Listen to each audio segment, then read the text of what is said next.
Hey guys, it's me Rafiq Khandakar and you are watching Rafiq Vlogs. Today part is 188.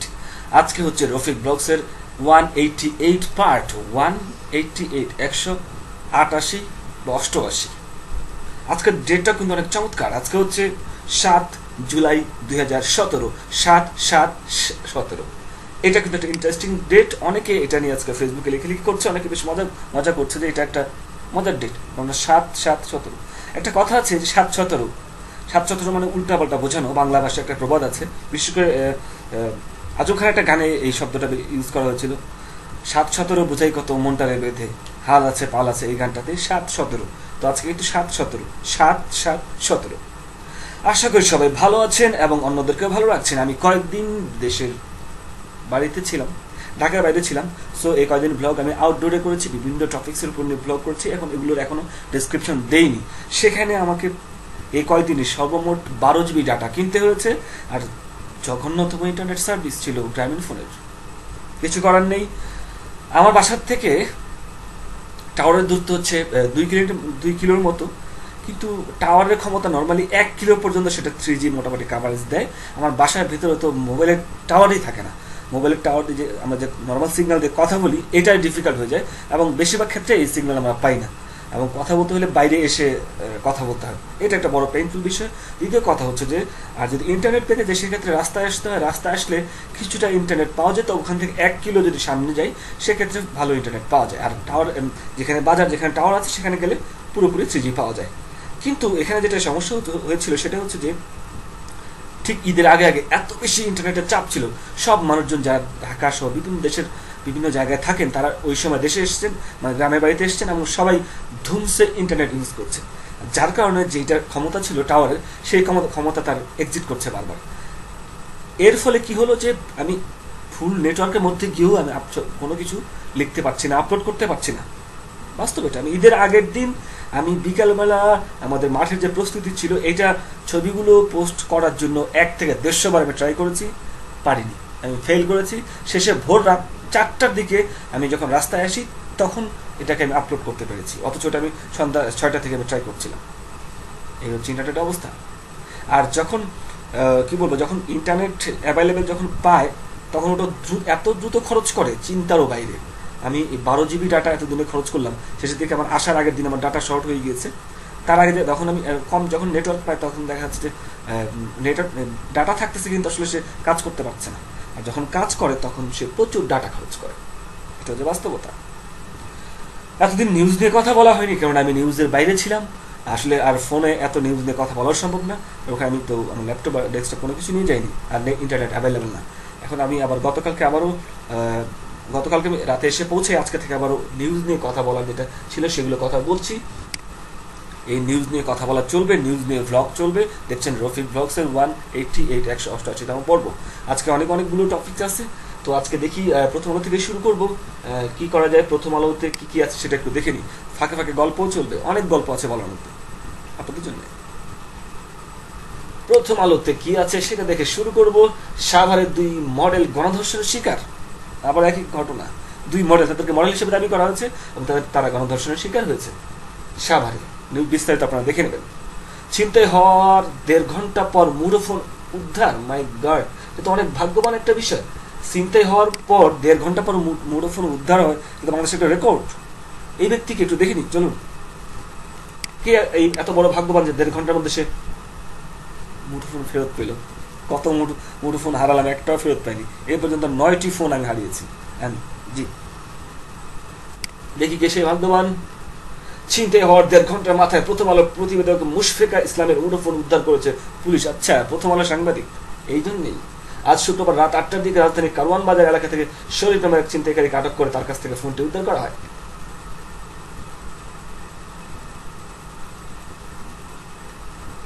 আচ্ছা, একটা মার্কেটে সে ছিনতাইকারী ফোনটা ছিনতাই করে ঢুকে পড়ে, তারপর সে মার্কেটে তাকে আটক করা হয়। গুড, চমৎকার। প্রথম আলো দেখি বেঁচে গেছে। অন্য কি নিউজ আছে সেটা দেখবে এক নজরে। সরকারের একা পক্ষে সব কাজ করা সম্ভব নয়, সম্ভবত বিচারপতি সুরেন্দ্র কুমার সিনহা বলেছেন। সুন্দরবন রক্ষায় বাংলাদেশ ভারতের দায় বাড়ল টিআইবি। মজার ব্যাপার হচ্ছে যে সুন্দরবন এর আগে ইউনেস্কো যে ধরনের রিপোর্ট দিয়ে আসলো তাতে এই রামপাল বিদ্যুৎ কেন্দ্রের কারণে সুন্দরবনে মারাত্মক হুমকির মুখে পড়বে, এতদিন তাই জেনে এসেছিলাম। আজকে সেই জায়গা থেকে ইউনেস্কো সরে এসছে। আজকে সে ইউনেস্কো বলেছে, আজকে পত্রিকা যেটা নিউজ এলো, যে এই ধরনের ঝুঁকি থেকে এখন সুন্দরবন মুক্ত। রহস্যজনক ব্যাপার, ইউনেস্কো এক মুখে দুইবার দুই কথা বলে। জানি না এটা কিভাবে ঘটেছে। যারা অনেক জ্ঞানী তারা নিশ্চয়ই এটা বুঝে থাকবেন। সালিসের নামে নির্যাতনের অভিযোগ মেহেরপুর গাংনী উপজেলায়। আচ্ছা, সালিসের নামে নির্যাতন করা হচ্ছে, এটা এখন আমাদের গ্রামীণ জীবনে এখনো যেটা হচ্ছে। পাকিস্তানে খেলবেন রোনালদিনহো কার্লোসরা, চমৎকার। পাকিস্তানে হয়ে খেলবে, এটা দারুণ একটা কথা। রোনালদিনহো খেলবে। চুল বড় করার শাস্তি নাই নাকি? নাটোরের সরকারি বালক উচ্চ বিদ্যালয় প্রধান শিক্ষক রমজান আলী আকন্দের বিরুদ্ধে চুল বড় করার শাস্তি কথা বলা হয়েছে। সে কোন একটা স্টুডেন্টকে চুল বড় করার দেখে তাকে শাস্তি দিয়েছে। জানি না সরকারি স্কুলগুলোতে হয়তো এটা একটা চুল কাটার একটা নিয়ম আছে। 2 স্কুল ছাত্রীকে ধর্ষণের অভিযোগ নারায়ণগঞ্জ 2500 উপজেলায়। শুধু ধর্ষণ আর ধর্ষণ। বাংলাদেশ কি ইন্ডিয়ার পথে যাচ্ছে কিনা কে জানে। সেলফি তুলতে গিয়ে মৃত্যুতে শীর্ষে ভারত। এইটা একটা সবচেয়ে ভয়ঙ্কর একটা এবং বাজে নিউজ। মানুষ এই সেলফি তুলতে গিয়ে মারাত্মক ধরনের ঝুঁকি নিতে থাকে।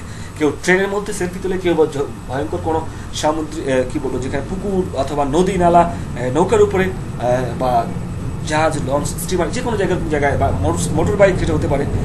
এইরকম ঝুঁকি কখনই নেবেন না। সেলফি অবশ্যই জীবনের চেয়ে বেশি মূল্যবান না। যেখানে আপনি নিরাপদ বোধ করেন সেখানে শুধু সেলফি তুলুন। ভুলে কখনো জীবনের ঝুঁকি নেবেন না, আমি এটা বলে দিচ্ছি। এটা আমার রিকোয়েস্ট থাকবে আপনাদের প্রতি। বিএনপির আনরিয়েলিস্টিক কথা বলে, আই ডোন্ট কেয়ার। কে বলেছে?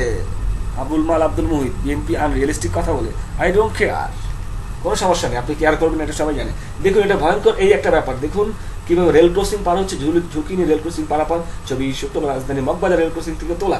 এই যে পিছনে ট্রেন আসছে আর এই যে বাইক দিয়ে পার হচ্ছে, এই ধরনের ঝুঁকি নিয়ে রেল পারাপার কোনো মতেই মানে হওয়া উচিত না। এদের শাস্তি হওয়া উচিত। আর এই দেখুন, এই গার্ড, ইনি কিন্তু পতাকা তুলে বারবার সংকেত দিচ্ছে। তারপরেও কিছু ঘাট তারা মাথা মোটা লোকজন আছে, এই ধরনের ঝুঁকি নিয়ে থাকে। তারা মনে হচ্ছে যে একটু 1 মিনিট আগে গেলে পৃথিবীটাকে তারা উদ্ধার করে ফেলবে, অথচ তারা তাকে এবং তার পরিবারকে সবসময় ঝুঁকির মুখে ফেলে দিচ্ছে। আর কি আছে আজকে? আর টেক নিয়ে কোনো নিউজ আছে কিনা সেটা অবশ্যই দেখবো। বিয়ের খাবার দান করে দিয়েছেন মেসি। হ্যাঁ, মেসির বিয়ে হলো কয়েকদিন আগে। মেসি তো অনেক ভাগ্যবান, তার 2 সন্তান আছে, তারপরে সে বিয়ে করলো। ইস, আমরা যদি এরকম ভাগ্যবান হতাম, 2-3টা বাচ্চা কাচ্চা হওয়ার পর তারপর মন চাইলে বিয়ে করলাম, না চাইলে করলাম না। যাই হোক, আমরা তো ভাগ্যবান না। তো মেসি এই বয়সে বিয়ে করলো, তার সন্তান সহ। তার সন্তানরা আরো ভাগ্যবান, তার সন্তানরা তার বাবা মার বিয়ে খেতে পেরেছে। বাংলাদেশের সন্তানরা সাধারণত এটার জন্য কান্নাকাটি করে থাকে। আমরা সাধারণত মজা করি, এটা ছোট বাচ্চাদেরকে মজা করি যে তোমার আব্বু আম্মু বিয়ে করেছে, তাতে অনুষ্ঠান করেছে, কিন্তু তোমাদেরকে বলেনি। তারা পরে এটা নিয়ে কান্নাকাটি করে। এরকম একটা ভিডিও কিছুদিন আগে ফেসবুকে ভাসছিল। নিজের পোস্টার দেখে রোমাঞ্চিত পূজা নূরজাহান। আমি একটা জিনিস বুঝছি না, আমার এক পরিচিত কাঞ্চন নাম এক ভাই আর কি পরিচিত, উনি নূরজাহান নামে একটা সিনেমাতে অভিনয় করেছেন ইন্ডিয়ায় গিয়ে, এবং উনি বলেছেন যে ছবিটা হলিউড থেকে মুক্তি, মানে হলিউড বেসড। পরে আজকে যেটা বিজ্ঞাপন দেখে যেটা মনে হলো যে আসলে এটা ইন্ডিয়ান একটা ছবি, হলিউড না। আমি ওনার সাথে অবশ্যই ফেসবুকে কথা বলবো। আমি ওনার এই ছবি অপেক্ষা ছিলাম, যে আমি যতদূর জানি যে এটা হলিউড বেসড, কিন্তু এটা দেখা যাচ্ছে ভারতীয় ছবি। নিজের টাকা অ্যালবাম করেছে কে? এত বড় শিল্পী, আপনি নিজের টাকা এটা করবেন, অ্যালবাম না চললে কি করবেন? এটা নিশ্চয়ই করা হবে। ও সভ্যতা, আচ্ছা। অ্যালবামের নাম থাকতো যদি ডানা। আজ মোরক খোলার অ্যালবাম প্রকাশ আয়োজনটা নাকি অন্যরকম। সভ্যতা নামে এক শিল্পী আপনার অ্যালবাম হচ্ছে একটা জুতার ছবি দেওয়া, তার আবার পাখা গজিয়েছে। আচ্ছা, সে নিজের টাকা দিয়ে অ্যালবাম করেছে। হ্যাঁ, নিজের টাকা দিয়ে এখন অ্যালবাম করা হয়, কিন্তু কিছু করার নেই, দরকার নেই, তাকে আমি মার্কেটিং করতে চাই না। বিজ্ঞান প্রযুক্তি তৈরি হচ্ছে বিশ্বের সবচেয়ে বড় ব্যাটারি। বিশ্বের সবচেয়ে বড় ব্যাটারি তৈরি করছে দক্ষিণ আফ্রিকান বংশোদ্ভূত কে, এটা এক ঝলক দেখবো। কিন্তু এত বড় ব্যাটারিতে কি হবে? এটা কি চলবে? জাহাজ টাহাজ এরকম কিছু না, বিমান টিমান তা জানি না। নাকি মোবাইল চলবে? যদি মোবাইল চলে সেক্ষেত্রে কয়েক লাখ মোবাইল একটাতে চালানো সম্ভব। অনলাইনে হোটেল বুকিং বেড়েছে, বিল গেটসের অনুমান এখন সত্য। নোকিয়ার প্যাটার্ন কিনলো স্বামী এবং নোকিয়ার মধ্যে একটা সম্পর্ক তৈরি হচ্ছে। আফ্রিকান বংশোদ্ভূত বিখ্যাত উদ্যোক্তা এলন মাস্কের গাড়ি, বিদ্যুৎ ও সোলার প্যানেল নির্মাতা কোম্পানি টেসলা লিথিয়াম আয়ন প্রযুক্তি এই ব্যাটারি 100 দিনের মধ্যে তৈরি করা হবে। মূলত দক্ষিণ অস্ট্রেলিয়ার জ্বালানি সংকট মেটাতে এই ব্যাটারি ব্যবহার করা হবে, কিন্তু এই ব্যাটারি তো চার্জ দিতে হবে বাবা, সেটা কি দিয়ে হবে? ভালো একটা উদ্যোগ, সেটা তৈরি করুক। সময় কত? 10 মিনিট পার হয়ে গেছে। আর কি অন্য পত্রিকায় যাই? প্রথমত আটকে থাকলে তো হবে না বাবা। বেতন ভাতা তুলতে মেয়াদ বাড়ানোর প্রস্তাব, বৈদেশিক অর্থায়ন না পাওয়ায় বারবার প্রকল্প পরিচালক বদলি, সংশ্লিষ্ট মন্ত্রণালয় ব্যর্থতা, রেলওয়ে জমি না পাওয়ায় 7 বছর রানীগঞ্জ বল প্রত্যাশিত সেতু লক্ষ্যের তৃতীয় সেতুর প্রকল্পে অগ্রগতি হয়েছে মাত্র 29 ভাগ। আর কিছু বলার নেই এখানে। বেনাপোলে শনিবার থেকে অনির্দিষ্টকালের জন্য পরিবহন ধর্মঘট। বেনাপোল থেকে ঢাকা থেকে বেনাপোল কোনো পরিবহন যাবে না অনির্দিষ্টকাল। সোনা মসজিদ বন্দরে চাল আমদানি বাড়লেও কমছে না চালের দাম এখনো কমেনি। আমি আজকে যখন চাল কিনতে যাই দোকানে, তখন দোকানদার বললো যে ভাই কালকে দিনটা অপেক্ষা করেন, এরপর আশা করি দাম কমতে পারে, কিন্তু চালের দাম এখনো কমছে না। উল্লেখযোগ্য আর কি আছে? বাংলা নিউজের ধারণা চাইতেও বাস অযোগ্য মঙ্গল গ্রহ। আচ্ছা, মঙ্গল গ্রহ হচ্ছে মানুষ যেটা ধারণা করছে যে এতটা বাস অযোগ্য, তার চেয়ে বেশি হচ্ছে বাস অযোগ্য মঙ্গল গ্রহ। ফুটবল বিশ্বকে কাঁদিয়ে চলে গেল লরি, খাদে পড়া বাসের 25 যাত্রীকে উদ্ধার, পুরস্কৃত কনস্টেবল। এই কনস্টেবল, এই ভদ্রলোক, সে কুমিল্লার একটা জায়গায় খাদে পড়া বাস থেকে 25 জন যাত্রীকে সে নিরাপদে উদ্ধার করেছে অন্যান্যদের সহায়তা। সে একজন হিরো এবং তাকে 10,000 টাকা পুরস্কার দেওয়া হচ্ছে। আমার কাছে এটা অনেক কম হয়েছে, তাকে নিচে সর্বনিম্ন তাকে 1 লক্ষ টাকা পুরস্কার দেওয়ার কথা ছিল। আসলে কিছু কিছু পুলিশ সদস্যদের কাজে তার মনে হয় তাদেরকে স্যালুট করি, আবার কিছু কিছু পুলিশ সদস্যদের কাজে মনে হয় তাদেরকে কত জঘন্যভাবে ঘৃণা করা যায় ততটা করি। কিন্তু কিছু কিছু পুলিশ সদস্য ওরা আসলে হিরো, যেমন উনি। নামটা একটু দেখে নেই। কুমিল্লা ডাবকন্দি হাইওয়ে থানার কনস্টেবল মিস্টার পারভেজ, উনি এই ঝুঁকি নিয়ে 25 জন যাত্রী উদ্ধার করেছেন। তাকে অবশ্যই স্যালুট দেওয়ার মতো। আপনি অনেক ভালো থাকুন, আপনার জন্য অনেক দোয়া রইল। বাংলা নিউজ আর কি আছে উল্লেখযোগ্য? মোবাইলে মডেলে ট্রাম্প পুতিন মারেকজোর, ট্রাম্প পুতিনের মিটিং হচ্ছে, এটা নিয়ে অনেক কার্টুনও আছে। এটা মোবাইলে মডেলে এটা তাদের ছবি এসছে। আর বাংলা নিউজ শেষ করব বাংলাদেশ প্রতিদিনে একটু ঝলক দেখে নেব।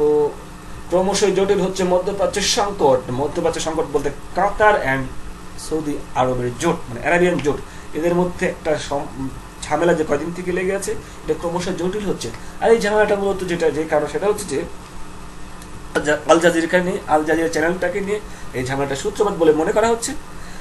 আর সৌদিরা তো অনেক টাকাওয়ালা কাপুরুষ, অনেকে এটা মানে এবং বলে থাকে, আমার কথা না, এটা অনেকের কথা আর কি। আর তারা সবসময় নিজেদের আল জাজিরা অনেক নিউজই তারা যেটা ওই মিডল ইস্টের গণতন্ত্রের একটা হাওয়া বইতে শুরু করছে, এবং এইটার একটা সম্ভবত এইটার ক্ষেত্রে আল জাজিরা কিছু ভূমিকা রয়েছে, যার কারণে তাদের এই সৌদি জোটের তাদের চেয়ার সরে যাবে, তাদের মসনদ ভেঙে খানখান হয়ে যাবে, এই ভয়ে তারা অস্থির। আর যার কারণে তারা কাতারকে গৃহবন্দী করছে।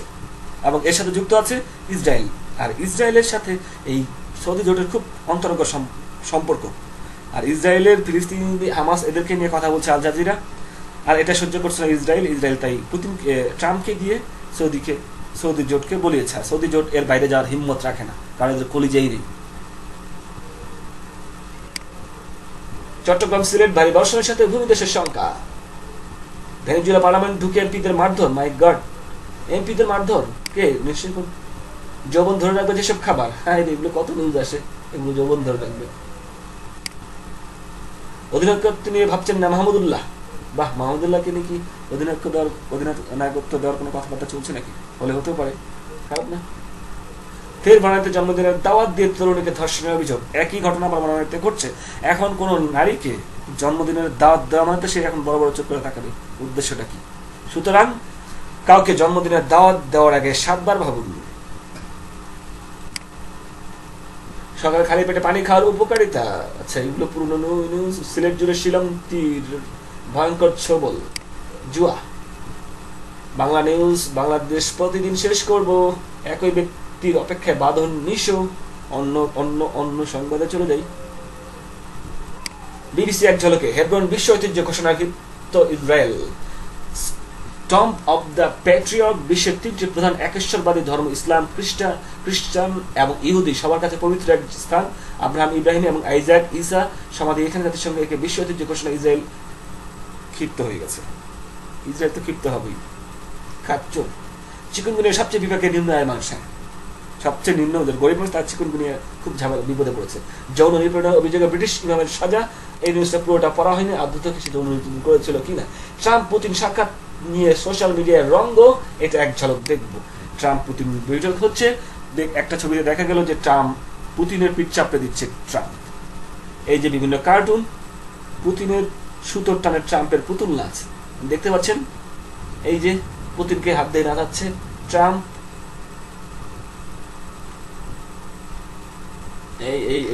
এই যে দেখুন কার্টুন, কত কার্টুন ট্রাম্প এবং পুতিনকে নিয়ে। মিস্টার পুতিন শিশুদের উপর জননির্যাতন চালানোর অভিযোগে যুক্তরাজ্যের 81 বছর বয়স্ক এক কোরআন শিক্ষকের 13 বছর জেলে হয়েছে। আসলে 81 বছর একজন মানুষ কিভাবে জনন নির্যাতন চালায় জানি না। মোহাম্মদ হাজি সাদিক কার্ডিফের মদিনা মসজিদে প্রায় 30 বছর কোরআন শিক্ষক হিসেবে কাজ করেন। সেখানে তিনি 4 বালিকার উপর শাস্তি হিসেবে নির্যাতন চালান বলে অভিযোগ করা হয়েছিল। আদালতে একজন শিক্ষক হিসেবে কাজী সাদিক তার অবস্থানের সুযোগ নিয়েছেন। কাজী সাদিক বলেছেন যে তিনি রাজনীতির শিকার হয়েছেন।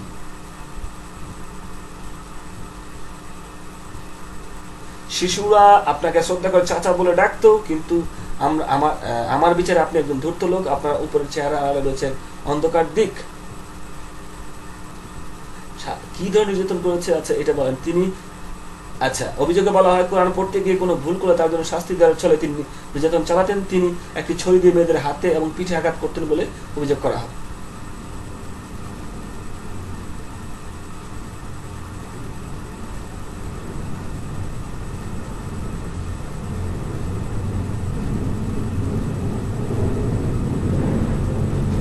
কাউকে হাতে এবং পিঠে আঘাত করার কারণে কাউকে সাজা হয় কিনা এটা আমার জানা নেই।